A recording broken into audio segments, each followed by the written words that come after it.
The imagery I have used on this channel since the beginning has been very consistent. And the reason for this, it's overwhelmingly negative, which ends up being a draw to some people. And it occurred to me very early that many of you who come to this channel for support, you do so because you don't naturally draw from a negative bias. But the negative bias, as we're going to see, is the key to success during intermittent fasting of any variety. Your ability to stay faithful, to stay on the journey, is something that is derived from a negative mindset. But it has to be controlled. It has to be managed properly. So let's look at the imagery. From the beginning of this channel, I have made analogies, and these are negative analogies. The first one I made is the corrupt CEO. Your body, your metabolism specifically, is a corrupt CEO in that it's going to hold on to its resources, aka it's fat, and it's not going to quickly get rid of it. Your body will get rid of water weight, it will lose inches, you'll feel better, but when you adjust, as long as that takes, it's going to hold on to its fat to the bitter end. It's like a greedy, corrupt CEO. Negative imagery. Your body is fearful. We've called it on this channel the scarcity mindset. The scarcity mindset is that mindset that says, oh no, bad times are coming, so we have to prepare. So what does your body do? It makes you hungry for McDonald's. It makes you hungry for going out and ordering pizzas and beer and stuffing yourself all night in prolonged binges until you fall asleep. And what does it do? It rewards you like number 3, the drug dealer. Your brain is the cause of the scarcity mindset, but it's also a drug dealer. Let me share with you something that is interesting. Sometimes a week will go by and I'll get contacted by about 2 or 3 people in their 50s. And these people are kind of not in the know about what has happened to their body. I'll find people at 40 all the way through maybe 55, and they don't realize the chemical changes that have happened in their body. So they start getting really depressed, or they start binging, or both. So and the reason for this is because your body's a son of a bitch. It's very evil. And that's how you have to look at it. That's where we're going here. But your body will reward you anytime you fail. It will reward you with a chemical hit. That's why when you binge, you get a chemical relaxing feeling. When people can't keep fasting, your brain is going to set up a pattern where you keep coming back. The same way a drug dealer gives a free sample to a kid on a playground to hook them so that they will come back for more. By giving them the free one, he's going to have a lifetime customer. Your brain does that. And I have these people who contact me and they say, I can't quit binging. We're talking 51, 52 years old. What they've forgotten is the body has changed so that they're not making as much dopamine anymore, the happiness drug. So go back to when you were 9 years old. You were always happy and you laughed at silly things because your brain was healthy and sending out steady moments of dopamine. How many times, going all the way through early college, you had those moments of happiness that go throughout the day where you don't know why you're happy, you just get excited. You just get elated, and then it goes away. Well, that's the mark of an aging brain that's still producing regular chemicals of euphoria and excitement. You get into your late 30s and your 40s, that goes away to where it happens maybe once every other couple days. And by the time you're 50, 60, or 70, it's almost gone, so that you almost never have a moment where you feel happy. Have you ever gone into your grandparents' bedroom, maybe played around or something, and they came in there and tore your head off, and you're like, God, where did that come from? I was just playing in the hope chest. I was just dancing on the bed. You were being a kid. But your grandparents don't have that chemical regulation anymore. So they're angry and they're depressed constantly. So what do? Their brain instinctively finds the level of comfort that is available. So one of those is food. They will get a food, and this is why binging in the older age is actually common. It's less reported, but it's common, because by eating that food, their brain's going to send a chemical hit that says life is good again. What do? They develop a binging pattern, and they start recalling all of the resolve in their life that says don't binge. Well, do I really need to look good? I'm pretty old. Nobody wants to see me in a bathing suit, so why do I care if I'm fat? Okay, so there's that. Cholesterol, well, I don't really have that high cholesterol, so it doesn't matter if my cholesterol goes up. Sugar, well, I'm not diabetic, so I can handle the sugar. And the rationalization process starts. So why not binge? And the brain now has your divided attention. A part of you says I should fast, I should control my life, but it's smaller now than the big chemical hits you get and the rationalization you've done to support it. So you have all of this over here and just this over here on the pro-fasting side. That's why you develop binging routines.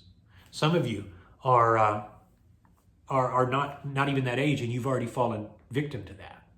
And I look in all of us cousins now are in our early to upper 40s in my family, and I already see the signs of the brain changes, the way they work, the lack of learning new skills, the inability to hear and make out voices and details when the TV's on in the same room. All of those are marks of aging, the changing brain. I see it in myself too, but that's one of the biggest it's your brain is the enemy. Your brain is the crack dealer. Your brain is going to reward you with hits. And this is why in this channel, I go back to negative imagery, because if you see a dog across the street, you need to know if that dog can be petted or not. Unless you think 10 fingers is too many, you don't want to try to pet that dog, because if you can't determine properly whether or not it will tear your hands off, that's a problem. The same thing is true with positive versus negative bias. Those of you who get up in the morning and you have a very positive bias, you say instinctively, today's going to be a good day. Today is the day that the Lord has made. Things are going to work out all right. You will have less chance of success than if you got up and you said, why couldn't I have slept longer? Why does the sun have to be so bright? Why couldn't it have been raining just once when I got up? Maybe today will be all right. I've got a few good things that I'm looking forward to, but it's probably going to suck. The latter is mine, obviously, because I'm naturally negative bias. I am naturally glass half empty versus glass half full. Now, you can have a day where you feel like crap versus a day you feel like a bowl of cherries, but which one is your dominant quality? Which one is the one that leads you into your decision making? Those of you who are on Facebook, those of you who are positive, those of you who are looking for buzz throughout the day, who are looking for positive vibes, the reason you come back to this channel is because I provide the opposite. I provide the negativity, and you know you need it because you've been successful when you've had it. Most people who are positive are not successful for the same reason that you don't remember the news when it's positive. And I've talked about this before. You naturally shy away from pleasant things because your brain does not react with your nervous system to give you a fight or flight reflex, which is what fasting and dealing with hunger relies on. It relies on your ability to say, we need to get ready for this. That's why I would watch things when I was adjusting during my weight loss journey and so hungry that I just wanted to throw in the towel every single day.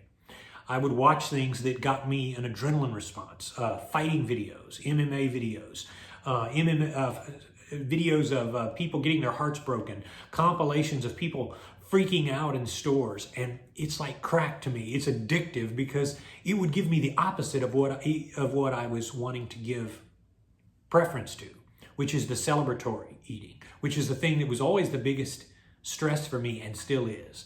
If things go well at work, we get a bonus, something happens, my body wants to celebrate. And so my brain starts making those chemicals of, let's relax. What happens when you relax? The stress levels go down and your desire to eat and celebrate kicks in. That's why many of you are having the same trouble that I had with staying faithful. Only I have the negative bias to call back in my strength, to call back in my ruthlessness, to call back in that sense of we've got to do this. If you don't have that, and those of you with the positive bias will not have it, you're going to have a hard time.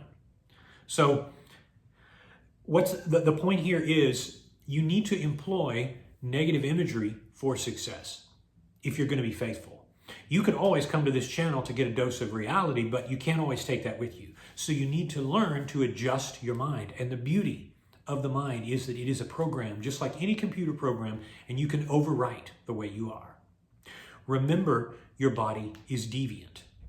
but your body itself doesn't have any blame. So your heart keeps you alive, as does your pancreas, all of your capillaries, all of your nervous system, the synapses that fire in your brain. All of those things don't know about each other, and yet they work together and they keep you alive. But the body is still a son of a bitch.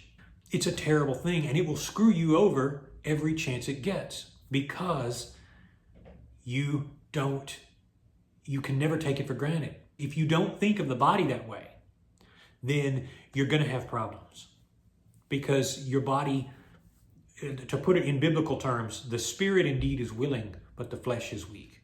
So you can look and say, you know, I have all these plans for success, I have all these plans of self-control, but it's not materializing.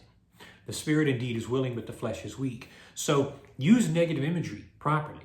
And remember, this is a serious game. This is a serious thing. You will fail every time if you allow yourself to succumb to chemical addiction, if you allow yourself to succumb to bouts of depression. All of that is, folks, is the matrix. It is your mind falling victim to sensory imagery. Ultimately, you write the program that runs your life, and you can adjust that accordingly and thus succeed.